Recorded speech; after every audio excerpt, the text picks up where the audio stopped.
প্রতিদিন গীতাপাঠ শুনলে মন শান্ত হয়, জীবনে সঠিক পথ দেখাতে সাহায্য করে। দুঃখ, ভয়, রাগ দূর হয়, আত্মবিশ্বাস বৃদ্ধি পায়। কর্ম ও ভক্তির মাধ্যমে হৃদয়ের শক্তি, ঘরে শান্তি ও জীবনে আলো নিয়ে আসে। তাই প্রতিদিন আমাদের চ্যানেল থেকে 2টি শ্লোক সহ একটি পাঠ শুনুন। তেষাং সতত ইউক্তানাং ভজতাম প্রীতিপূর্বকম দদামি বুদ্ধিযুগম তম येन মামুপয়ান্তি তে। যারা সর্বদা আমার সঙ্গে যুক্ত থেকে গভীর প্রেম সহ আমার ভজন করেন, আমি তাদের এমন দিব্য বুদ্ধি দান করি যার দ্বারা তাঁরা আমাকেই লাভ করেন। এই অনুবাদে স্পষ্টভাবে প্রকাশ পায় যে ভগবান নিজে ভক্তের জীবনে সক্রিয় ভূমিকা গ্রহণ করেন।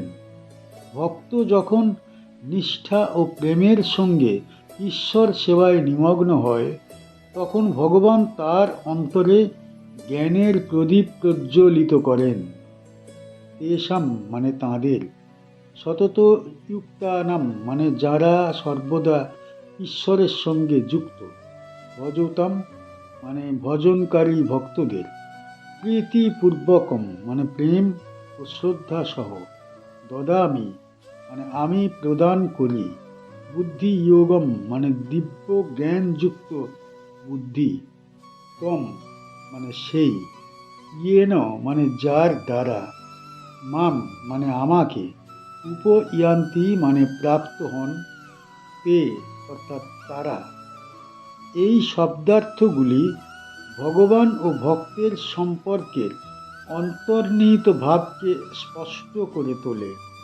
এখানে বুদ্ধিযোগ শব্দটি বিশেষ তাৎপর্যপূর্ণ, কারণ এটি ভগবানের কৃপা লাভজনিত জ্ঞানকে নির্দেশ করে।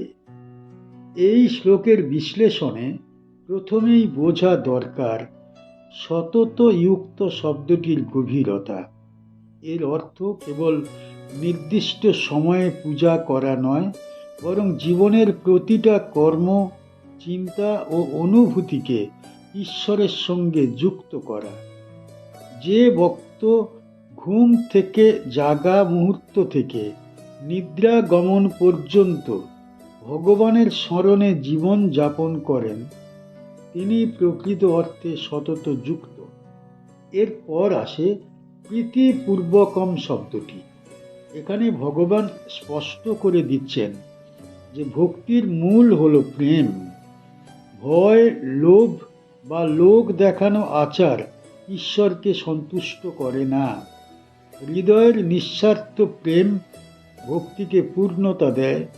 ভক্ত যখন কোনো ফলের প্রত্যাশা না রেখে কেবল ভগবানের আনন্দের জন্য ভজন করেন, তখন তাঁর চিত্ত ধীরে ধীরে নির্মল হয়ে ওঠে। এই নির্মল চিত্তেই ভগবান বুদ্ধি যোগ দান করেন। এই বুদ্ধি যোগ সাধারণ জ্ঞান নয়, এটি এমন এক দিব্য অন্তর্দৃষ্টি যার দ্বারা ভক্ত সংসারে অস্থায়ী সুখ দুঃখের ঊর্ধ্বে উঠতে সক্ষম হন। এই বুদ্ধির দ্বারা ভক্ত বুঝতে পারেন কোনটি নিত্য, কোনটি অনিত্য, কোন পথে চললে ঈশ্বর সান্নিধ্য লাভ হয় এবং কোন পথে পতন ঘটে। এই শ্লোকে ভগবান নিজেকে সক্রিয় গুরু রূপে প্রতিষ্ঠা করেছেন। তিনি বলেন, আমি দান করি, অর্থাৎ ভক্ত নিজ শক্তিতে সেই জ্ঞান অর্জন করতে পারেন না। ভক্তির পরিণত অবস্থায় ভগবান নিজেই ভক্তের অন্তরে পথ প্রদর্শক হন। এই দান ভক্তের যোগ্যতার উপর নির্ভর করে না, বরং ভক্তির আন্তরিকতার উপর নির্ভর করে। যখন ভক্ত এই বুদ্ধি যোগ লাভ করেন, তখন তাঁর জীবনে এক গভীর পরিবর্তন ঘটে যায়। সংসারের মোহ, অহংকার ও আসক্তি ক্রমে ক্ষীণ হয়ে যায়। ভক্ত বুঝতে পারেন সব কিছুর কেন্দ্রবিন্দুতে ভগবানই বিরাজমান। তখন তাঁর সমস্ত কর্ম ঈশ্বর অর্পিত হয়ে ওঠে এবং জীবনের চূড়ান্ত লক্ষ্য স্পষ্ট হয়ে যায়। ভগবানের নিকট উপনীত হওয়া। এই শ্লোকটি অর্জুনকে উপদেশ দেওয়ার সময় বলা হয়েছে। অর্জুন জানতে চেয়েছিলেন কিভাবে ঈশ্বরকে সত্যরূপে উপলব্ধি করা যায়। তখন শ্রীকৃষ্ণ বোঝালেন যে শাস্ত্র জ্ঞান, তপস্যা বা কেবল কর্মের দ্বারা নয়, প্রেম ভক্তির মাধ্যমেই ঈশ্বর লাভ নিশ্চিত হয়।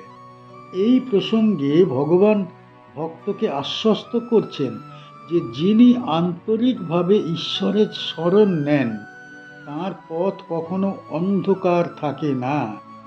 ভগবান নিজেই তাঁর বুদ্ধিকে পরিচালিত করে তাকে মুক্তির পথে এগিয়ে নিয়ে যান। এই শ্লোক ভক্তির শিখর বিন্দু এবং ঈশ্বর কৃপায় ভরপুর এক অমৃত বাণী। কি শিখতে পারি এই শ্লোক থেকে? এই শ্লোক থেকে আমরা বুঝতে পারি যে ঈশ্বরের প্রতি সৎ ভক্তি, সত্যিকারের মনোযোগ এবং আন্তরিক প্রেমের সঙ্গে ভক্তি করা মানুষের জন্য পরম আশীর্বাদ।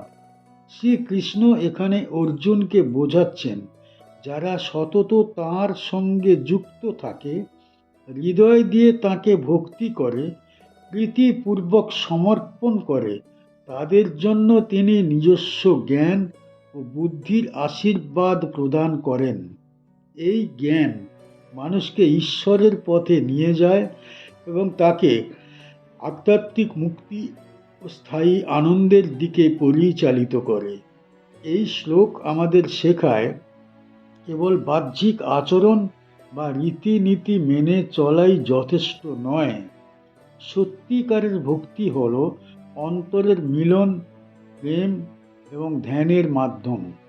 যখন কেউ ঈশ্বরকে অন্তরঙ্গভাবে চিন্তা করে, তার প্রভাব ও শক্তিকে উপলব্ধি করে এবং হৃদয় দিয়ে যোগস্থ হয়, তখন ঈশ্বর সেই ব্যক্তিকে সরাসরি জ্ঞান এবং সত্যের পথে পরিচালিত করেন। এই জ্ঞান তাকে মায়া, ভয়, লোভ ও অহংকারের বন্ধন থেকে মুক্ত করে। সংক্ষেপে এই শ্লোক আমাদের মনে করায় যে আন্তরিক ভক্তি, প্রেম ও মনোসংযোগের সঙ্গে ঈশ্বরকে স্মরণ করা জীবনের সর্বোচ্চ আশীর্বাদ। যারা সত্যিকারের অন্তরের মিলন ও প্রীতিপূর্বক ভক্তি করে, তাদের ঈশ্বর নিজেই বুদ্ধি এবং জ্ঞান দান করেন, যা তাদের আধ্যাত্মিক মুক্তি, স্থায়ী শান্তি ও ভয়হীনতার পথে পরিচালিত করে। এই শিক্ষার মাধ্যমে আমরা বুঝতে পারি যে ঈশ্বরের সঙ্গে অন্তরের মিলন এবং ধ্যান মানব জীবনের চূড়ান্ত লক্ষ্য। তেষামেবানুকম্পার্থম অহমজ্ঞানযন্তমোহ নাশো আমি আত্মভাবস্থু জ্ঞানদীপেন ভাস্বতা।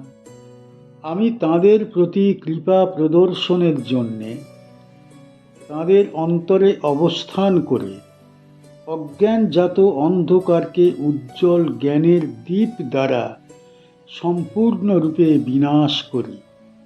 এই অনুবাদে স্পষ্ট হয় যে ভগবান দূরে বসে কৃপা বর্ষণ করেন না, তিনি ভক্তের অন্তরে অধিষ্ঠিত হয়ে নিজ হাতে অজ্ঞান দূর করেন। এখানেই ঈশ্বরের স্নেহময় এবং অন্তরঙ্গ রূপ প্রকাশ পেয়েছে। তেষাম মানে তাঁদের, এব মানে নিশ্চয়ই, অনুকম্পার্থম মানে করুণা প্রদর্শনের উদ্দেশ্যে, অহম মানে আমি, অজ্ঞানজম মানে অজ্ঞান থেকে উৎপন্ন, তমঃ মানে অন্ধকার, নাশো আমি মানে বিনাশ করি, আত্মভাবস্থ মানে আত্মরূপে অন্তরে অবস্থান করে, জ্ঞান ও দীপেন মানে জ্ঞানের দীপ দ্বারা, ভাস্বতা মানে দীপ্তিময়। এই শব্দার্থগুলির মাধ্যমে বোঝা যায় যে শ্লোকটি কেবল দার্শনিক তত্ত্ব নয়, বরং ঈশ্বর ও ভক্তের অন্তরঙ্গ সম্পর্কের গভীর ব্যাখ্যা। এই শ্লোকের কেন্দ্রীয় ভাব হল ঈশ্বরের অনুকম্পা। ভগবান এখানে বলছেন তেষাম এব অনুকম্পার্থম, অর্থাৎ ভক্তদের প্রতি কেবল করুণার জন্যই তিনি এই কর্ম করেন। ভক্ত ঈশ্বরের কাছে কিছু দাবি করে না, তবুও ঈশ্বর স্বতঃপ্রণোদিত হয়ে ভক্তের কল্যাণ সাধন করেন। এই করুণা কোনো বাহ্য পুরস্কার নয়, এটি আত্মার মুক্তির পথ উন্মুক্ত করে। অজ্ঞানজম তমঃ শব্দটি অত্যন্ত তাৎপর্যপূর্ণ। অজ্ঞান মানে কেবল শাস্ত্র না জানা নয়, বরং নিজের সত্য স্বরূপকে না জানা। জীব যখন নিজেকে দেহ ও ইন্দ্রিয়ের মধ্যে সীমাবদ্ধ করে, তখন সে এই অজ্ঞানজাত অন্ধকারে আবদ্ধ থাকে। এই অন্ধকার থেকেই কাম, ক্রোধ, লোভ ও অহংকারের জন্ম নেয় এবং এই জীব বারবার বন্ধনে আবদ্ধ হয়। ভগবান বলেন তিনি এই অন্ধকার নাশোয়ামি, অর্থাৎ সম্পূর্ণরূপে ধ্বংস করেন। এখানে লক্ষণীয় বিষয়, এই অন্ধকার দূর করবার কাজ ভক্ত নিজে করে না। ভক্তের সাধনা ও ভজনের দ্বারা চিত্ত প্রস্তুত হয় মাত্র, কিন্তু চূড়ান্ত বিনাশ করেন স্বয়ং ভগবান। এটি ঈশ্বর কৃপার সর্বোচ্চ প্রকাশ। আরও গভীর অর্থ প্রকাশ পায় আত্মভাবস্থ শব্দে। ভগবান বাইরে থেকে এসে জ্ঞান দেন না, তিনি ভক্তের অন্তরাত্মায় অবস্থান করেন। উপনিষদের বাণীর মতোই এখানে ঈশ্বরকে অন্তর্যামী রূপে প্রকাশ করা হয়েছে। ভক্তের হৃদয়ে অবস্থান করে তিনি সূক্ষ্মভাবে বুদ্ধিকে আলোকিত করেন।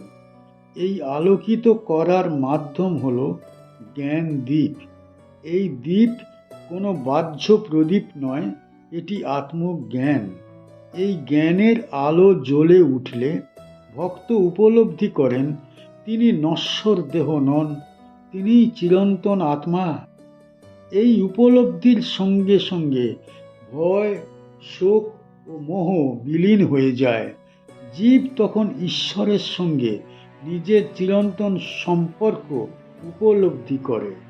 এই শ্লোক আমাদের শেখায় যে ভক্তির পরিণতি কেবল আনন্দ নয়, এটি মুক্তির দ্বার খুলে দেয়। যখন ঈশ্বর নিজেই অন্তরে জ্ঞানের আলো জ্বালান, তখন সংসারের কোনো অন্ধকার আর অবশিষ্ট থাকে না। ভক্ত তখন ঈশ্বরমুখী হয়ে পরম শান্তি লাভ করেন। পূর্ববর্তী শ্লোকে ভগবান বলেছিলেন তিনি ভক্তদের বুদ্ধি যোগ দান করেন। এই শ্লোকে তিনি সেই কথার পরিপূর্ণ ব্যাখ্যা দিয়েছেন। অর্জুনের সংশয় দূর করবার জন্যে ভগবান শ্রীকৃষ্ণ স্পষ্ট করে জানিয়ে দিলেন যে ভক্তের অগ্রগতি কেবল তার প্রচেষ্টার উপর নির্ভরশীল নয়, ঈশ্বরের করুণাই তার মূল ভিত্তি। এই শ্লোক ভক্তকে গভীর আশ্বাস দেয়, জীব যতই দুর্বল হোক, যতই অজ্ঞানে আবদ্ধ থাকুক, যদি সে আন্তরিকভাবে ঈশ্বরের শরণ গ্রহণ করে, ভগবান নিজেই তার অন্ধকার দূর করেন। এই বাণী ভক্তির চূড়ান্ত ভরসা এবং ঈশ্বর কৃপার অমোঘ প্রতিশ্রুতি। এই শ্লোক থেকে আমরা কি শিখতে পারি? এই শ্লোক থেকে আমরা উপলব্ধি করতে পারি যে ঈশ্বর তার ভক্তদের প্রতি অসীম করুণাময়। শ্রীকৃষ্ণ এখানে অর্জুনকে বোঝাচ্ছেন যে যারা সতত তাঁর ভক্তি করে, যারা হৃদয় দিয়ে তাঁকে স্মরণ করে, তাদের জন্য তিনি নিজস্ব জ্ঞান প্রদানের মাধ্যমে তাদের অজ্ঞতা ও অন্ধকার নাশ করেন। ঈশ্বরের এই জ্ঞান দ্বীপের মতো কাজ করে, অন্ধকার দূর করে, মনকে আলোকিত করে এবং ভক্তকে সত্য ও মুক্তির পথে পরিচালিত করে। এই শ্লোক আমাদের শেখায় যে মানুষের স্বাভাবিক বোধ, অভিজ্ঞতা এবং জ্ঞান প্রায়শই সীমিত এবং অস্পষ্ট। আমরা অনেক সময় জীবন, ধর্ম ও আধ্যাত্মিকতার প্রকৃত উদ্দেশ্য বুঝতে পারি না, কিন্তু ঈশ্বরের করুণায় যারা তার প্রতি আন্তরিক ভক্তি ও প্রেম দেখায়, তাদের অন্তরকে জ্ঞান দীপের আলো দিয়ে তিনি আলোকিত করেন। এটি কেবল শিক্ষার আলো নয়, বরং আধ্যাত্মিক মুক্তি ও শান্তির পথ প্রদর্শন করে। সংক্ষেপে বলা যায়, এই শ্লোক আমাদের মনে করায় যে ভক্তদের প্রতি ঈশ্বরের করুণা সীমাহীন। যারা আন্তরিকভাবে তাঁর দিকে মন, প্রাণ ও চেতনা দিয়ে ঝুঁকে পড়ে, ঈশ্বর তার জ্ঞান দীপ দ্বারা তাদের অজ্ঞতার অন্ধকার দূর করে তাদের জীবনের প্রতিটি স্তরে স্থায়ী আলো ও তৃপ্তি প্রদান করেন। এই উপলব্ধি আমাদের অন্তরকে ভক্তিময়, ধৈর্যশীল ও স্থির প্রজ্ঞ করে তোলে, যা জীবনের চূড়ান্ত লক্ষ্য অর্জনের পথ খুলে দেয়। আমাদের চ্যানেলের গীতা পাঠ কেমন হয়েছে, ব্যাখ্যা কেমন হয়েছে, আপনার কেমন লেগেছে কমেন্ট বক্সে অবশ্যই জানাবেন, এবং প্রতিনিয়ত গীতা পাঠ শোনার জন্য চ্যানেলটা অবশ্যই সাবস্ক্রাইব করে রাখুন। দেখা হচ্ছে পরের ভিডিওতে।